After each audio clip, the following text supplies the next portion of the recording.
Don't drop it, Rob. Don't drop it. The fuel that come out of this stunk. So I've removed the fuel pump and got what fuel was left in it out the tank ready for fresh, because you just don't know.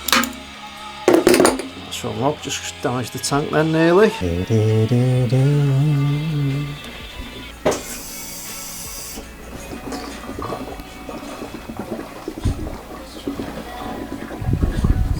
I'll see if I can bypass it to get the pump working. See that there? Just looped a wire through it. No way.